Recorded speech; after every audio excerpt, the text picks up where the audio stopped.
Makadi vana vaMwari, pane nyaya yakakosha yatiri kuda kubata mukati menguva ino.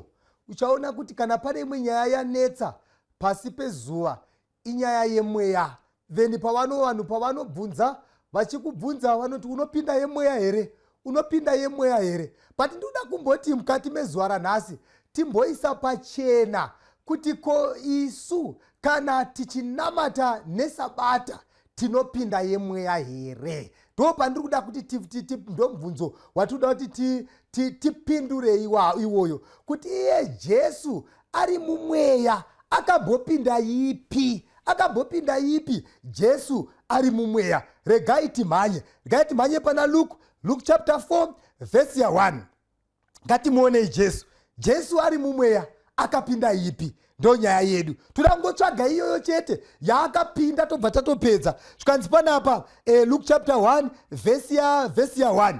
Zvino Jesu azere nomweya mutsvene wakadzokazve achibva paJorodhani akatungamirirwa nomweya murenje. Saka panapa pa chapter 4 pa verse ya 1 tiri kutoona Jesu ari kunzi anga azere nechichechi nemweya. Jesu ari mukati memweya, azere nemweya. Chiri kunakidza pamberi pacho zvekare hanzi chakamutungamirira kurenje zvekare wakanga uri mweya waMwari. Saka Jesu azere nemweya, mweya zvekare uri pamusoro, uri pamberi pake, uri kumutungamirira. Ndo chimiro chinondinakidza pana Jesu ichi, azere nemweya uye zvekare mweya uri kumutungamirira. Makadzokera kumashure zvinonzi zvino mhandara Maria yakava nenhumbu yemweya. Saka nhumbu yaJesu yakanga iri yemweya. Jesu wacho apa nawo akanga azere nemweya. Mweya zvekare uri kumberi kwani? Uri kumberi kwake. Saka Jesu ari mumweya akapinda ipi? Akapinda ipi? Regai timhanye pana vhesi ya 14 pana Luka ipapo. Zvikanzi panapa zvino Jesu wakadzokera Garirea nesimba remweya. Saka nawo taakumuona anga azere nemweya, mweya uri kumberi kwake. Saka mumwe akuchibvunza kuti ko simba raakadzokera naro Garirea airiwana kupi? Hanzi akadzokera Garirea zvekare nesimba remweya. Saka pazvose zvakanga zviri Jesu hapana chakanga chisiri mweya. Saka Jesu ari mumweya akapinda ipi? Ndeipi yaakapinda? Mweya uzere maari achitungamirirwa nemweya, achitungamirirwa nemweya kudaro akadzokera Garirea ari musimba zvekare remweya. Akapinda ipi? Zvikanzi panapa pavhesi ya 16. Ngatiende pavhesi ya 16. Teera pavhesi ya 16.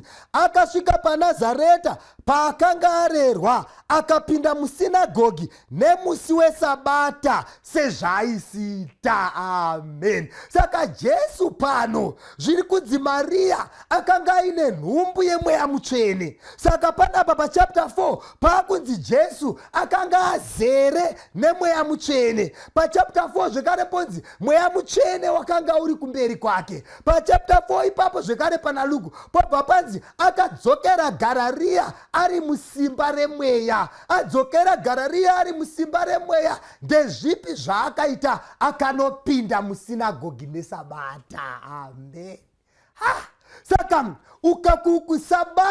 sabata pachezvayo ichechi yemweya. Nekunamatawo zvekare neSabata kunonamatwawo zvekare nevanhu vemweya. Saka usazonetsekana uchiti hai kana takatarisa Sabata ko mweya. Jesu ari musimba remweya akapindawo zvekare neSabata. Saka Jesu akapinda ipi? Ari musimba remweya. Regai tidzokere timhanye zvekare pana zvakazarwa chapter 1 verse ya 10. Jesu ari mumweya akapinda ipi? Ndakanga ndiri mumweya nezuva raShe, ndikanzwa shure kwangu inzwi guru rinenge serehwamanda.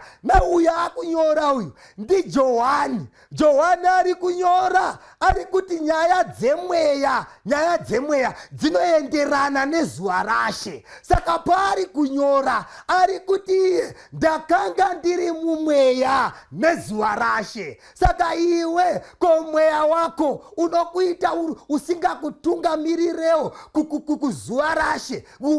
Kanzi kiti kakabvunza kakati, mweyai usingakutungamirirewo. Yesu zvimwe zvese unoita uchiti uri kuita nemweya, but mweyai usingakutungamirirewo kunopinda musabata. Saka hanzi panapa naJohani, ndakanga ndiri mumweya nezuva rashe. Saka kana mafunga kupinda mumweya baba, mumweya munopindwa nezuva rashe. Mukati mesabata Jesu akaripinda ari mumweya. Kaitione kuti zuva rashe racho iri nderipi? Riri kunzi naJohani, ndakanga ndiri mumweya nezuva rashe. Saka toda kuti tirione panapa kuti nderipi zuva rashe iri. Mark chapter 2 verse ya 28. Jesu ari mumweya akapinda ipi? Naizvozvo mwanakomana wemunhu ndiye ishe wesabata. Amen. Saka Jesu ndiye ishe wesabata. Naupepaya uyo Johani paanga ari kuti ndakanga ndiri mumweya nezuva rashe. Zuva rashe racho raaitaura nezvaro aiti nderashe Jesu Kristu. Saka takuchiona kuti ishe Jesu Kristu zuva ravo nderipi? Ndiishe wezuva ripi? Saka hanzi mwanakomana wemunhu. Ari kunzi mwanakomana wemunhu ndiye Jesu. Ari kunzi ndiye ishe wesabata. Saka Jesu akanga ari mumweya, Johani akanga ari mumweya nezuva rashe. Ishe wacho wobva hanzi Jesu ndiye ishe wesabata. Saka sabata izuva remweya. Vanofamba nemweya waMwari vanototungamirirwa nemweya kunopinda kusabata. Saka mumwe munhu anogona kuzokubvunza, iwe unopinda yemweya here? Muudze kuti ini tinopinda yemweya. Kana ndichipinda nesabata chatonditungamirira kusvika kunogara pabhenji ndichinamata mweya waMwari. Saka Jesu akatungamirirwa nemweya akanonamata nemusi wesabata. Johaniwo zvekare achitungamirirwa nemweya anoti ndakanga ndiri mumweya nezuva rashe. Mwanakomana wemunhu Jesu Kristu ndiye ishe wesabata. Saka tingariziva here sabata iri? Sabata iri tingariziva here? Takaenda kuna Genesis chapter 1 tinogona kuziva sabata rinogona kuva pachena. Zuva rashe Jesu raakanga ari mumweyawo naro. Newewo unokokwa kunopinda mukati mezuva iri kuti nderipi? Makatarisa pana Genesis pakusikwa pavhesi ya 5 tiri kuudzwa kasikirwo kemazuva kuti tione kuti sabata iri tingariziva here. Vhesi ya 5, Mwari akatumidza chiedza akati masikati, nerima akatumidza akati usiku, madeko akavapo namangwanani akavapo, zuva rimwe. Saka iri zuva rekutanga iri. Mwari ari kusika, madeko akavapo, mangwanani akavapo, zuva rekutanga. Makaenda pavhesi ya 8, zvekare panotaurwa ipapo, Mwari akatumidza nzvimbo akati denga, madeko akavapo namangwanani akavapo, zuva repiri. Saka muri kuona here kuti zuva rekutanga, zuva repiri, hapana zviri kutaurwa apa zvine chekuita nekunamata. Apa tiri kuda kutsvaga kuti iro zuva racho resabata Jesu raakanga ari mumweya tingarizive here kuti nesuwo tifanane naJesu, nekuti kana tichinzi maKristu toda kufanana naJesu. Saka nhasi tiri kubvunza, Jesu ari mumweya akapinda ripi? Saka hanzi panapa zuva rekutanga rakavapo, zuva rechipiri rakavapo.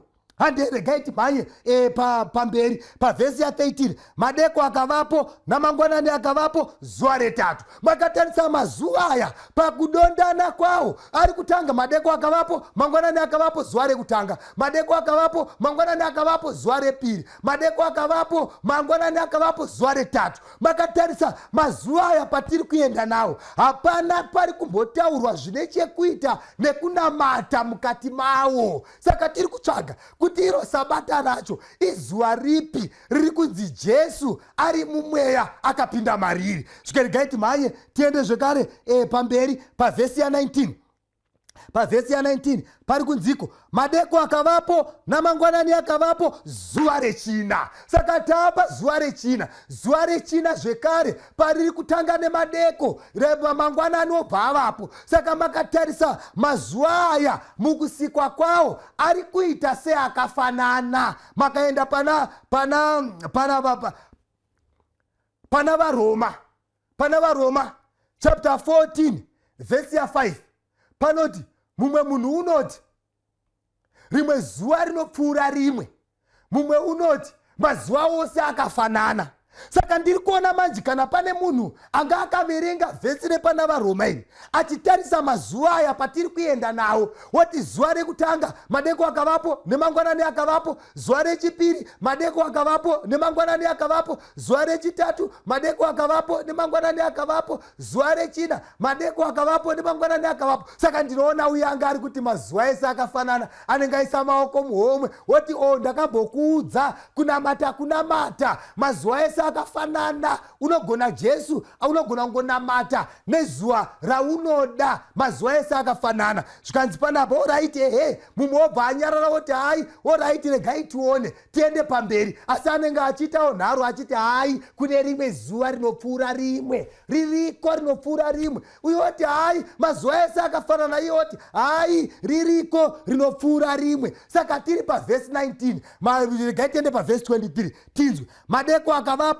namangwanani akavapo zuva reshanu. Ndoona dziya manje dzanga dziri kuti mazuva ese akafanana, dziri kuti tarisa mazuva 5 aya ese ari kutanga nemadeko achinosvika kumangwanani. Saka mazuva ese akafanana. Saka kana wafunga kupinda mumweya unongopinda nezuva rose, zuva rose isabata rako, unogona kungoita sabata rako. Jesu anga ari mumweya nesabata asi iwe unogona kungotsvagawo rako, nekuti mazuva ese akaita sei akafanana. But pana vaRoma apa mumwe woti hapane rimwe rinopfuura rimwe. Regai tione timhanye pamberi vhesi ya 23 madeko akavapo nemangwanani akavapo zuva reshanu. Saka zuva reshanu tamboribata iri. Regai tiende pa31 tinzwe zvekare kuti mazuva aya ari kumbofamba sei. Mwari akaona zvose zvaakaita, vonei zvakanaka kwazvo. Madeko akavapo namangwanani akavapo zuva retanhatu. Saka tiri kuona patiri kusvika pazuva retanhatu pari mazuva aya ese ari 6 zvii zviri kuitika. Madeko akavapo mangwanani akavapo. Saka ndinoona dziya manje dzaisa maoko muhomwe dzoti ndakambokutaurira kuti mazuva ese akafanana. Tarisa aya ava 6. Pawafunga kunamata unongonamata mazuva ese akafanana.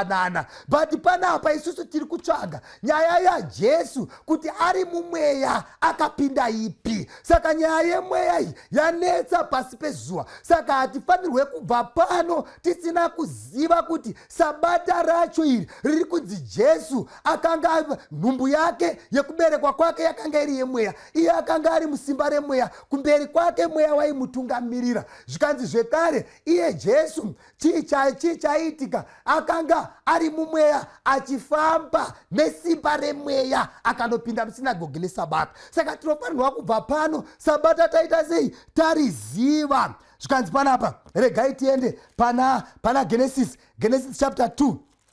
Apa tapedza chapter 1 yese, mazuva ese akafanana. Regai timanye pana Genesis chapter 2. Teerai Genesis chapter 2. Denga nenyika zvikapera saizvozvo neuzhinji hwazvo, Mwari akapedza basa rake raakaita nemusi wechinomwe, akazorora nemusi wechinomwe pabasa rake rose raakaita. Mwari akaropafadza musi wechinomwe akauita mutsvene, nekuti wakazorora nawo pabasa rake rose raakanga asika nekuita iye Mwari. Saka Mwari taakumuona nawo pamusi wechinomwe pane zvaakuita, akazorora pamusi wechinomwe. Chechipiri zvekare bvauropafadza musi wechinomwe uyu. Chechitatu bvauita mutsvene. Saka mukati mezuva ranhasi teererai, Jesu ari mumweya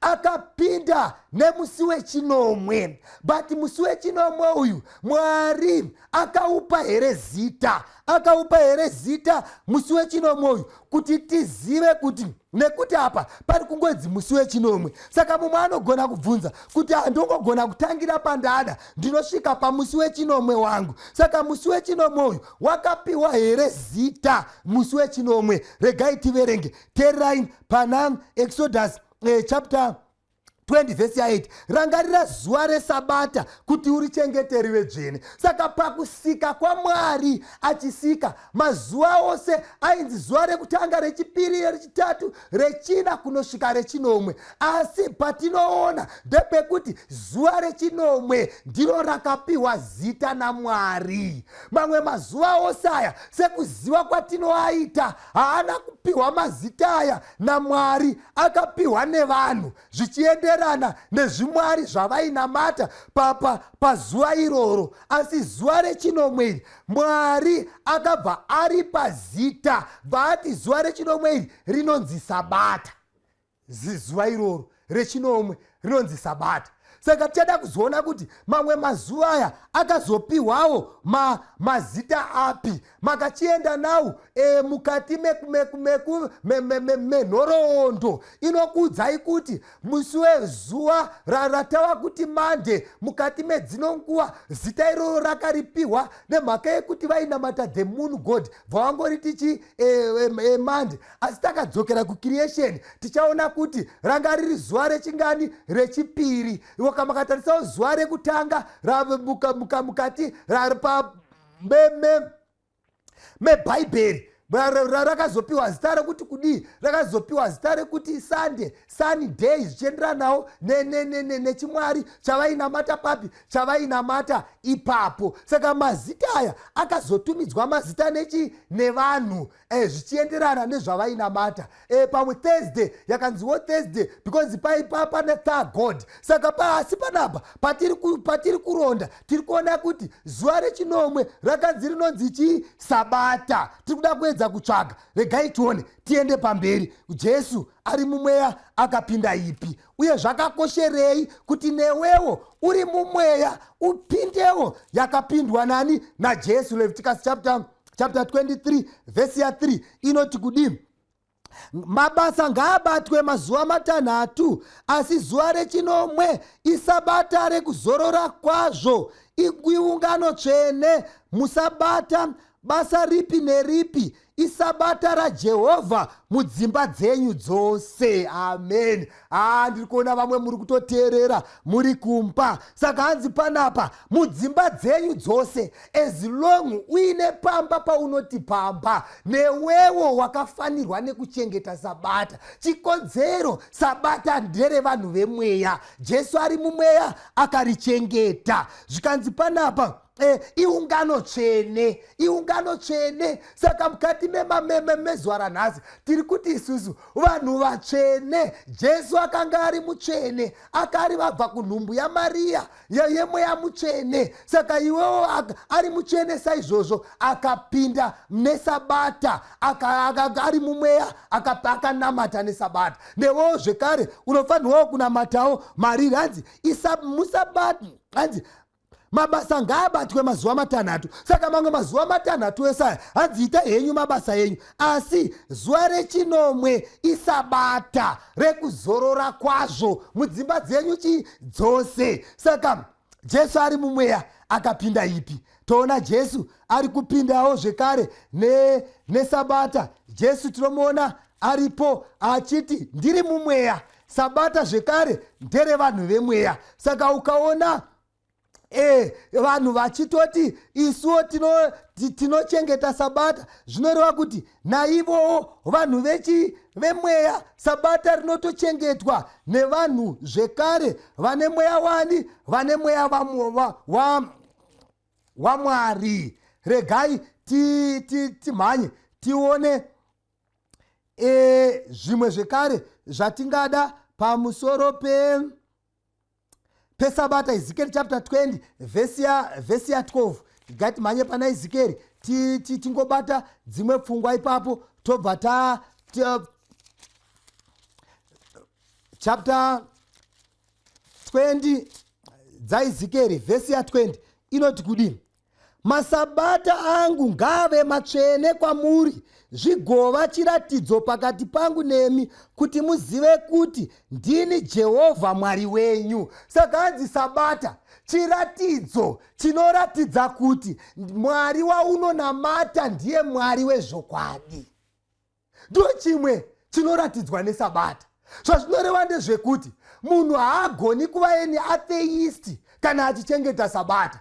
Munhu zvekare haagoni kutenda muevolution kana achichengeta sabata. Nemhaka yei? Nemhaka yekuti paunochengeta sabata unenge uchireva kuti kudii? Unenge uchiti ini tinonamata kuna Mwari akasika denga nenyika nemazuva matanhatu nezuva rechinomwe akazorora. Saka hanzi sabata chiratidzo chinotiratidza kuti tiri vana vaMwari. Tinotenda kuti we worship God the Creator.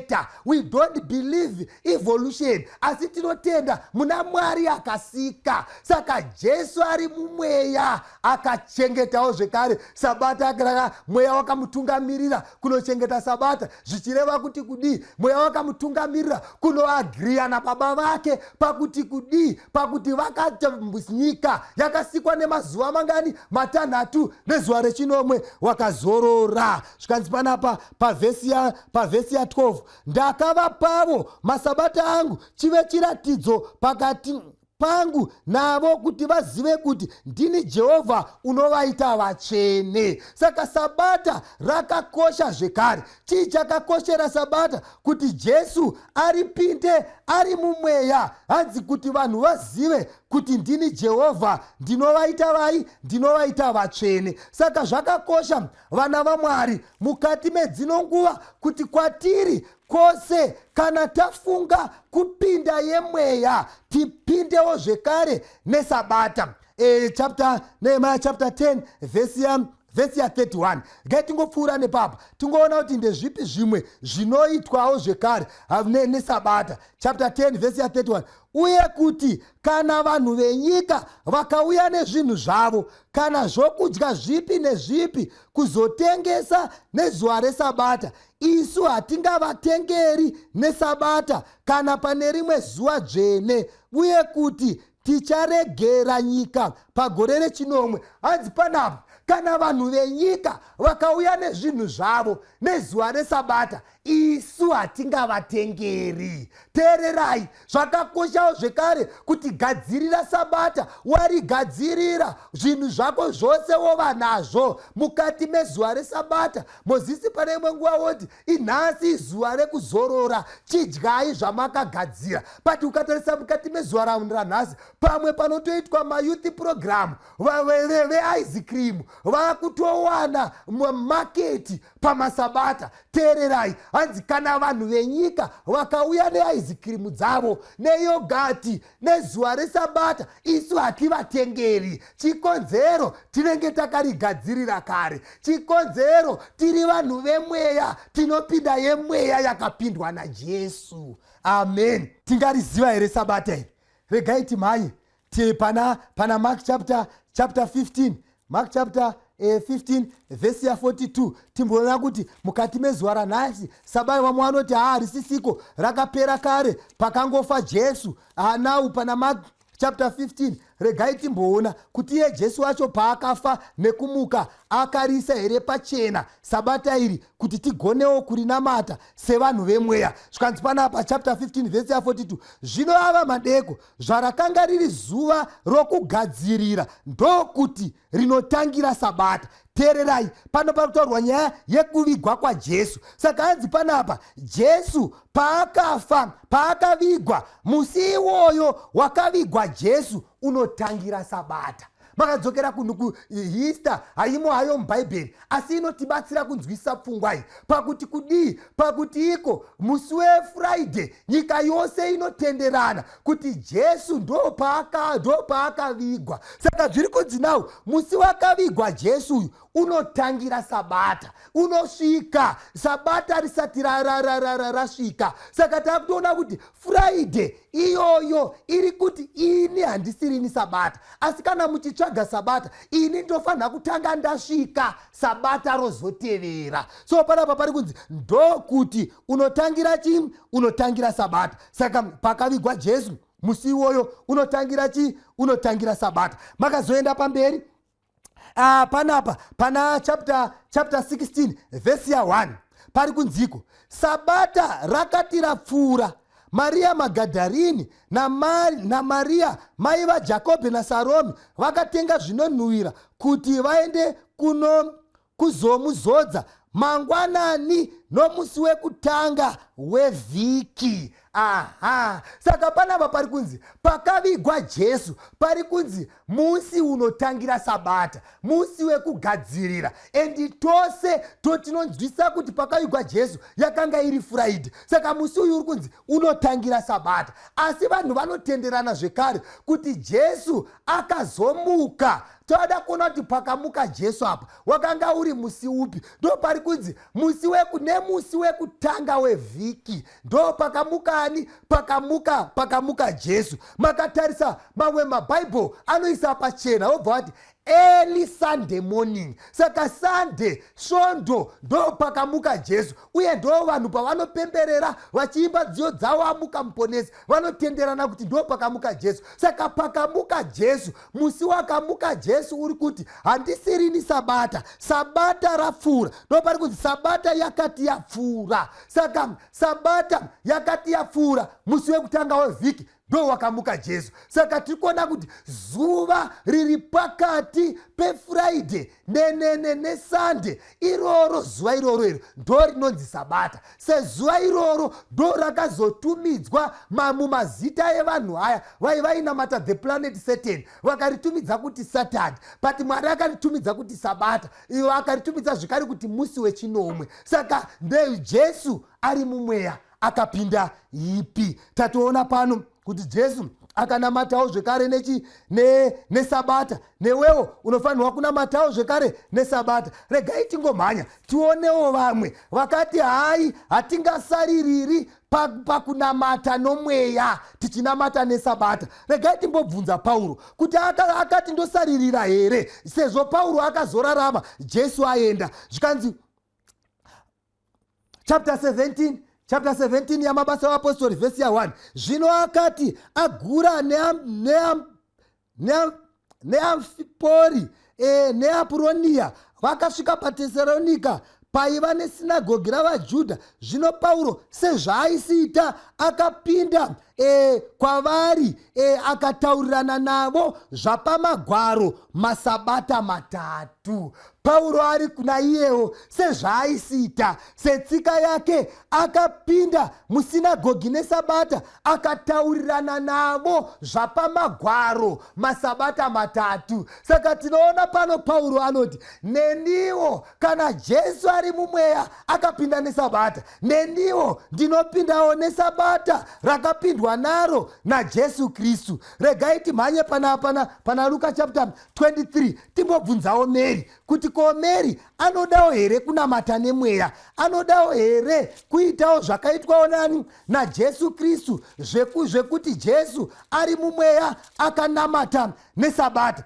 Regai tinzwe chapter 23 vhesi ya 55, tera 55. Navakadzi vakanga vauya naye vachibva Gararia vakatevera vakaona bwiro nomuisirwo womutumbi wake, vakadzoka vakagadzirira zvinonhuhwira namafuta, vakazorora nomusi weSabata vachiteerera murayiro. Amen. Kunyange ana Mary vakateerera murayiro, wakati murayiro wewe uri pana Exodus chapter 20 uya, nekuti Jesu ari mumweya akachengeta Sabata. naMary wo kunyange Jesu atofa vakati tinoteerera nekuti Johana akanga ari mumweya nezuva rarashe, nesuwo tinopindawo zvekare nezuva rani, nezuva rashe. Saka Mary naiyewo akanamata nezuva rashe. Ko nhasi Sabata iri tingariziva here? Nekuti vamwe vanoti nhasi harisisiko, kana uchipinda neSabata haupindi yemweya. Regai tinzwe kuti Sabata iri riripo here, nekuti tatoona kuti isusu Jesu ari mumweya akarichengeta. Ko nhasi riripo here? Sabata richiripo here mukati mezuva ranhasi? Chapter 4 yaHebrews vhesi ya9. Zvino zororo reSabata ravanhu vaMwari richipo. Zvino zororo reSabata revanhu vaMwari richipo. Bhaibheri riri kuisa pachena kuti zororo resabata revanhu vaMwari richipo. Saka vanhu vemweya vanoda kupinda yemweya sabata richipo, mupinde, nekuti Jesu ari mumweya akapinda nesabata. Zvikanzi kudii panapa? Regai tingomhanya shoma zvikanzi naizvozvo ngatishingairei kuti tipinde muzororo iroro, kuti munhu arege kuvapo unozowa achiteera nzira iyo yekusateerera. Zvikanzi ngapasawanike munhu unoteera nzira yekusateerera, nekuti shoko raMwari ibenyu rine simba rinopinza. Saka muvanhu, zvikanzi panapa Mwari akazorora, vhesi ya 10, nokuti uyo wakapinda muzororo rake wakazorora iye amene pamabasa ake saMwari pane ake. Saka kana tichichengeta sabata, tichizorora nesabata, hatisi kuzorora sevanhu vatinganzwa mukati sema Seventh Day Adventist kana kuri kuSouth Africa vamwe vekwashempe vanopindawo nesabata. Tiri kuzorora saMwari. Sabata nderaMwari, isabata raJehovha Mwari wako iwe mudzimba dzenyu dzose. Saka hanzi kudii panapa? Regai timhanye tipedze pana Isaiah chapter 56. Ko vatorwa kana vafunga kunamata vanofanirwawo kunamatawo nezuva ripi? Vatorwa kana vafunga kunamata vanofanirwa kunamata nezuva ripi? Iwewe neni kana tafungawo kupinda mumweya, tofanirwa kupinda nezuva ripi? Rakafanana neraJesu here? Tinzwe kuti sabata rakafanana nerakapindwa naJesu here? Chapter 56 vhesi ya 6 na 7 yaIsaiah inoti kudii? Navatorwavo vanonamatira Jehovha kuti vamushumire nokuda zita raJehovha, nokuva varanda vake, mumwe nomumwe unochengeta sabata kuti arege kurimhura nokubatisisa sungano yangu, ivavo ndichavavuyisa kugomo rangu dzvene nekuvafadza muimba yangu yokunyengetera. Amen. Hanzi vatorwa kana vafunga kunamata vanofanirwa kuchengetawo sabata. Teerera shamwari, unogona kunge wanga usingarichengeti uchiti harisi remweya, asi watoona kuti Jesu ari mumweya akarichengeta. Muimba yaMwari yekunyengetera munotsvagwawo vanhu vanochengeta sabata. Regai timhanye pana Isaiah ipapo, toenda pana Isaiah chapter 66 vhesi ya 22. Ko kudenga sabata iri richange riripo here? Taona kuti nhasi richipo, nekuti zvanzi sabata rekuzorora kwazvo revanhu vaMwari richipo. Saka vanhu vemweya, munhu wese anoti ndewe mweya anofanirwa kuchengeta sabata. Chikonzero, Jesu ari mumweya akarichengeta. Isaiah chapter 66 vhesi ya 22. Regai tiverenge vhesi ya 22. Tingoona kuti kudenga rinenge ririko here sabata iri? Rinenge ririko here kudenga? Nokuti denga idzva nenyika itsva zvandichaita sezvazvichagara zviripo pamberi pangu, saizvozvo rudzi rwako nezita rako zvichagara zviripo, ndizvo zvinotaura Jehovha. Ari kutaura nyaya iyi ndiMwari, kuti denga idzva nenyika itsva pazvichasikwa ndiMwari ari kutaura nyaya iyi. Chiteerai munzwe pavhesi ya 23. Zvino panguva iyo nyama yose ichauya kuzonamata pamberi pangu, pakugara kwomwedzi mumwe nemumwe napasabata imwe neimwe, ndizvo zvinotaura Jehovha. Saka teererai vana vaMwari, sabata kudenga richange riripo. Saka mukati memanheru menguva yanhasi haugoni kuti iwewe handina hanya naro, nekuti watoona kuti nderemweya. Uye zvekare haugoni kuti ndichazongotanga kurichengeta kudenga iwe usina kumbobvirawo warichengeta pano pasi. Hazviite kuti muna umwe pari kunyorwa O level muna ana Oktoba November umu vanhu vari kunyora A level O level, iwe usina kumbobvira wakaona musuwo wechikoro, usina kumbobvira wakaona syllabus woti ini ndakunonyora. Teererai, zimiseki kunyangwe Cambridge inenge ine register rainenge inaro revanhu vakarejista kunyora bvunzo. Saka kana usipo haugoni kunyora, nekuti ticha anototanga kushedza register iroro kuti uzonopinda. Teerera shamwari, ndiri kuti kudii pazuva ranhasi pakupedzisira ndiri kuti sabata nderemweya. Zvariri remweya tangawo kurichengeta nhasi. Kana watanga kurichengeta nhasi wozogonawo zvekare kurichengeta kumusoro kudenga. Chikodzero Jesu ari mumweya akachengeta sabata. Paul zvekare akati handingasaririre akachengeta sabata. Mary akati neniwo handingasaririre akachengeta sabata. Johani akati ndakanga ndiri mumweya nezuva rashe. Now Mary naJohn nababa Tadiwa nababa Apanashe, kwamuri ikoko pakupedzisira ndiri kuti tauraiwo saJohani motaura mashoko aya pamwe chete naye. Ndakanga ndiri mumweya nezuva resabata. Saka Jesu ari mumweya akachengeta sabata. Newewo uri mumweya, chengeta sabata. Mwari watikomborere. Varipo mukati mezuva ranhasi takutonamata vanoti Mwari todawo kuchengeta sabata, todawo kuva vanhu vemweya kufanana naJesu, kufanana naJohani akarichengeta. Kubva mukati mezuva ranhasi ivavo ndoda kunamata nemi. Ngatinamatei Ishe naMuponesi. Todawo kutendai naJesu Kristu nemhaka yekuti akauya semuenzaniso kwatiri. Auya semuenzaniso kwatiri. Zvii zvaakaita achitungamirirwa nemweya, uye zvekare nhumbu yakamubereka yanga iri yemweya. Mweya wakanga uri pamberi pake, uri mukati make. Simba remweya ndo raaitofamba naro. Akapinda musinagogi nesabata. Chitibatsiraiwo mukati mezuva ranhasi tigonewo kuva vanhu vemweya, tinamatewo nesabata, nekuti sabata nderemweya. Ndine rukudzo zvopiwa kwamuri kubva pane dzino nguva dzamarasingaperi. Amen. And can it be that I should gain an interest in the Saviour's blood, dying for me who caused his pain, for me who him to death pursued? Amazing love, how can it be that thou, my God, should die for me? Amazing love, how can it be that thou, my God, should die for me?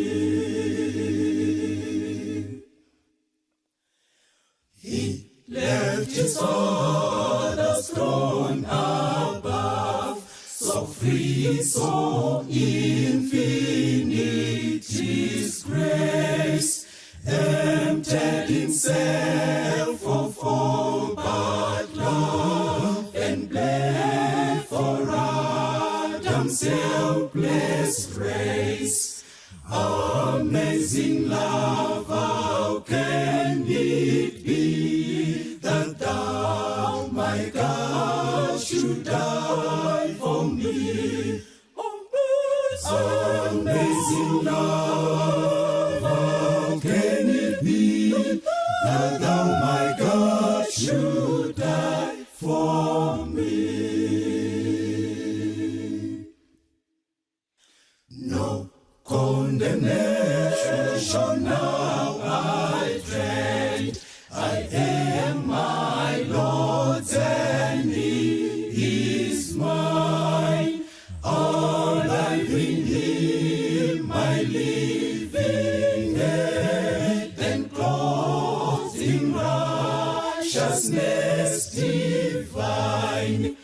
Amazing love, how can it be that thou, my God, should die for me? Amazing love, how can it be that thou, my God, should die for me? Amazing love.